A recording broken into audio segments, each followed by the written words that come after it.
और बड़ी खबर झारखंड विधानसभा चुनाव से जुड़ी। बीजेपी ने 66 उम्मीदवारों की कल अपनी पहली सूची जारी कर दी है। प्रदेश अध्यक्ष बाबूलाल मरांडी को धनबाद से तो चंपाई सोरेन को सरायकेला से उम्मीदवार बनाया गया। बीजेपी ने पहली सूची के अनुसार 19 मौजूदा विधायकों को टिकट दिया और इसके साथ ही बीजेपी की पहली सूची में 12 महिला उम्मीदवारों के नाम भी शामिल है। झारखंड चुनाव को लेकर एनडीए में सीटों का बंटवारा हो गया है। बीजेपी 68, एजेएसयू 10, जेडीयू 2 और एलजेपी रामविलास 1 सीट पर चुनाव लड़ेगी।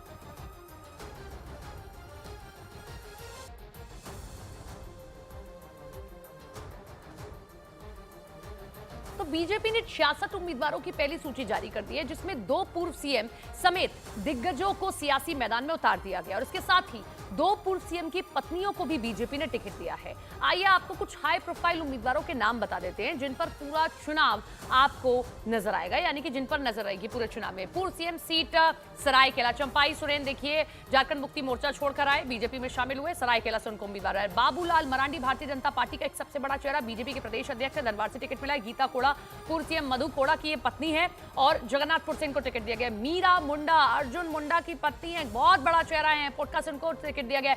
सीता सोरेन हेमंत सोरेन की भाभी और उनको भी टिकट दिया गया। पूर्णिमा दास पूर्व सीएम रघुवर दास की बहू है, जमशेदपुर से उनको टिकट दिया गया। लोबिन एब्रम से हाल ही में बीजेपी में शामिल हुए, उनको टिकट दिया गया। पूर्व सीएम चंपाई सोरेन के बेटे को भी घाटशिला से टिकट मिल गया है। और समीर ओरांव पूर्व राज्यसभा सांसद लोहरदगा से इनको टिकट मिला। पूर्व केंद्रीय मंत्री सुदर्शन भगत, इनको गुमला से टिकट दिया गया है। और इसी के साथ में ये बड़े चेहरे हैं जो पहली सूची में नजर आए हैं। कई सारी महिलाएं हमारे इस भारतीय जनता पार्टी से अभी पहली बार लड़ रही हैं, तो ये मुझे भी मौका मिला। इसके लिए पूरे पार्टी को मैं बहुत आभार व्यक्त करती हूँ। और इसके साथ साथ ये मोदी जी चाहते ही थे, अब पूरे देश में महिलाओं के लिए कार्यक्रम चल रहे हैं। 5 साल जो सरकार बनी थी उसमें कई तरह की ये हमेशा भ्रष्टाचार से भरा हुआ था, तो ये जनता देख रही है। अब पूरी तरह से नई सिरे से भारतीय जनता पार्टी बहुमत के साथ आएगी। जो भी पार्टी निर्णय लिया है उम्मीदवार चयन में सबसे अच्छा हुआ है और ये पार्टी के हित भी है। आने वाला चुनाव में भारतीय जनता पार्टी का सबसे बढ़िया प्रदर्शन होगा और सरकार भी बनेगी। तो भले ही बीजेपी ने 66 सीटों पर उम्मीदवारों के नाम का ऐलान कर दिया, लेकिन पहली सूची में बीजेपी ने 4 मौजूदा विधायकों का टिकट काट दिया है। कौन कौन है जरा देखिए। सिमरिया से मौजूदा विधायक है कृष्णू दास की जगह उज्जवल दास को टिकट मिला। कांके से समरी लाल को टिकट मिलना था, मतलब वो मौजूदा समय में विधायक है, लेकिन उनकी जगह जीतू चरण को अपना उम्मीदवार बीजेपी ने बताया। जामुआ से केदार हाजरा की जगह मंजू देवी को टिकट दे दिया गया और सिंदरी में इंद्रजीत महतो की जगह उनकी पत्नी तारा देवी को अपना उम्मीदवार बनाया। खबर ये कि सिमरिया, जमुआ और कांके के विधायक का टिकट एंटी इनकम्बेंसी की रिपोर्ट पर कटा है, जबकि सिंदरी के विधायक को उनके खराब स्वास्थ्य की वजह से उम्मीदवार नहीं बनाया गया और उनकी पत्नी सियासी समर में उतर गई है। तो बीजेपी ने वैसे नेताओं को टिकट दिया है जो हाल ही में जेएमएम यानी कि झारखंड मुक्ति मोर्चा छोड़कर भारतीय जनता पार्टी में शामिल हुए।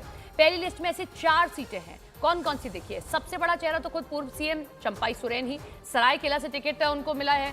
चंपाई सोरेन के बेटे बाबूलाल सोरेन को भी टिकट मिला है, घाटशिला से उनको टिकट दिया गया है। सीएम हेमंत सोरेन की भाभी सीता सोरेन को जामताड़ा से टिकट दिया गया और बोरिया से विधायक लोबिन एब्रम को टिकट दे दिया गया। ये वो चेहरे आप देख रहे हैं जिन्होंने झारखंड मुक्ति मोर्चा का दामन छोड़कर बीजेपी का दामन थामा और उनको टिकट दिया गया है, उनको चुनावी मैदान में उतार दिया गया, जिसमें सबसे बड़ा चेहरा को चंपाई सोरेन, जो कि पूर्व में झारखंड मुक्ति मोर्चा में तो थे ही, लेकिन वहां पर मुख्यमंत्री भी रहे जब हेमंत सोरेन जेल चले गए थे। लेकिन उसके बाद किस तरीके से जब उनको हटाकर हेमंत सोरेन खुद मुख्यमंत्री बने, नाराजगी की खबरें सामने आई और चंपाई सोरेन उसके बाद में बीजेपी में शामिल हो गए। न केवल चंपाई सोरेन बल्कि चंपाई सोरेन के बेटे भी बीजेपी में शामिल हुए, टिकट मिल गया। और सीता सोरेन की नाराजगी जग जाहिर है, हेमंत सोरेन से समय समय पर उनकी नाराजगी दिखती रही है।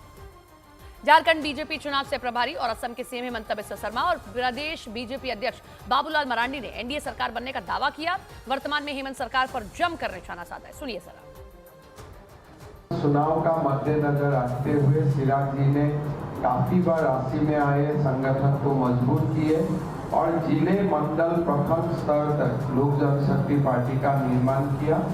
हम लोग दोनों पार्टी और एनडीए का बाकी घटक दल सब मिल के हम लोग ये निर्वाचन को आगे बढ़ाऊंगा, हम लोग निर्वाचन को एक साथ लड़ेगा। जो सरकार बनेगा झारखंड में, हमारा एनडीए का सरकार बनेगा। इस बार झारखंड में परिवर्तन होगा और बीजेपी के नेतृत्व में झारखंड में सरकार बनेगी। 5 साल ठगा है लोगों को भाई, राज्य को लूटा है। अब ठगने वाले लूटने वालों को फिर से लोग बैठाएंगे, गलती अब झारखंड की जनता नहीं करने वाली है। क्या इन लोगों ने कुछ भी नहीं छोड़ा? बालू को नहीं छोड़ा, पत्थर को नहीं छोड़ा, कोयला को नहीं छोड़ा, जमीन को नहीं छोड़ा।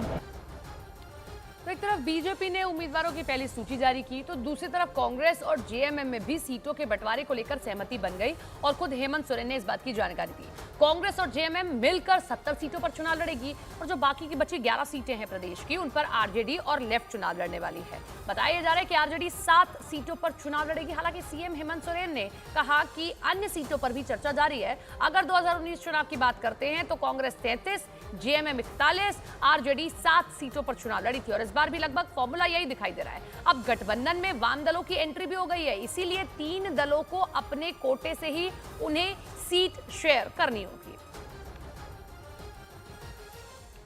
जो पहले चरण में ये बातें तय हुई है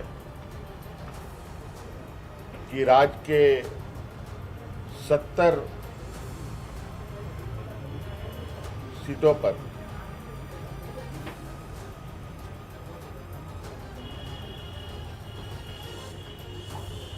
इंडिया गठबंधन के जेएमएम कांग्रेस के प्रत्याशी होंगे और जो बचे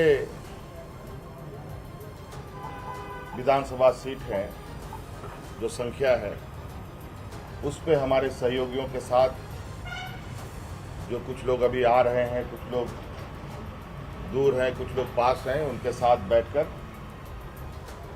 बाकी जगहों की भी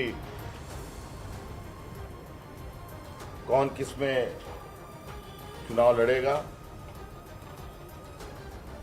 ये तय कर लिया जाएगा। तो भले ही महागठबंधन में सीट बंटवारे पर फैसला हो गया हो, लेकिन खबर यह है कि इस सीट बंटवारे से आरजेडी नाराज है। राज्यसभा सांसद और आरजेडी नेता मनोज झा ने एक तरफा फैसला लेने का आरोप लगाया। हालांकि आरजेडी की नाराजगी के बीच देर रात तेजस्वी यादव ने मुख्यमंत्री हेमंत सोरेन से मुलाकात की और इस दौरान जेएमएम, कांग्रेस और आरजेडी के कई वरिष्ठ नेता मौजूद रहे हैं।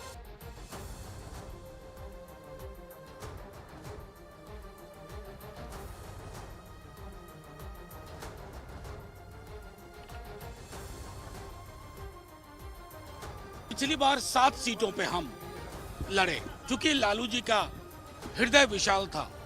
गोल था कि बीजेपी को हटाओ। आज भी गोल वही है। हम 5 सीटों पर रनर अप रहे। बाकी हमारे गठबंधन के सहयोगी लोग शायद उतनी सीटों पर परसेंटेज टर्म्स में रनर अप नहीं रहे। इन चीजों का समायोजन हमें दुख के साथ कहना पड़ता है कि यूनिलैटरल फैसला लिया गया कि आपको फलाने नंबर ऑफ सीट का ऑफर दिया जा रहा है। ये न राजद की ऐतिहासिक ताकत के अनुरूप है, न समकालीन जो परिस्थितियां हैं उसके अनुरूप है। तो हेमंत सोरेन कह रहे हैं सब ठीक है, लेकिन आरजेडी के वरिष्ठ नेता हैं, राज्यसभा के सांसद हैं मनोज झा, नाराजगी दिखा रहे हैं। वहीं आरजेडी की नाराजगी की खबर के बीच बीजेपी ने महागठबंधन पर निशाना साध दिया। कांग्रेस से चर्चा जारी होने की बात कही है। सुनिए जरा सभी। राहुल गांधी, कांग्रेस पार्टी, हेमंत सोरेन मिलकर कहते हैं कि हम 70 सीट पर लड़ेंगे, बाकी आरजेडी और बाकी पार्टियां 11 सीटों पर लड़ेंगी। अब आरजेडी को लगा है कि ये उनकी एपिक बेइज्जती की गई है। They have no mission vision, only commission, only corruption, only अपना अपना एम्बिशन एंड स्टेट का डिस्ट्रक्शन। घटक दलों की साथ जब चुनाव में एकजुट होकर लड़ने का नौबत आती है तो आपस में चर्चा जारी रहते।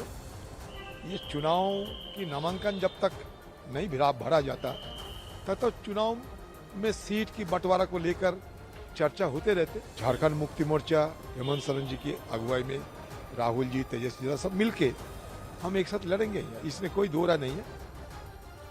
हालांकि बीजेपी लगातार आरोप लगा रही है कि विपक्ष में आपस में ही घमासान जारी है, तो जेएमएम का कहना है कि जनता का भरोसा बना है। केवल पति पत्नी का फोटो और उसके भरोसे झारखंड में सरकार बनाने का सपना सफल नहीं होगा। केवल भगवान से इतनी प्रार्थना कि आंगन का झगड़ा और एक्सपेडाइट हो, इसके अलावा और कोई कामना नहीं। इस बार बीजेपी घबराई हुई है, जेएमएम से भी और महागठबंधन से भी, लेकिन इस बार हम लोग जीतेंगे। और फिर से यहाँ पर जिस तरह से माननीय हेमंत सोरेन जी काम कर रहे हैं, अंतिम व्यक्ति तक विकास का लाभ पहुँचाने का, वो अधूरा जो काम है उसे पूरा करेंगे।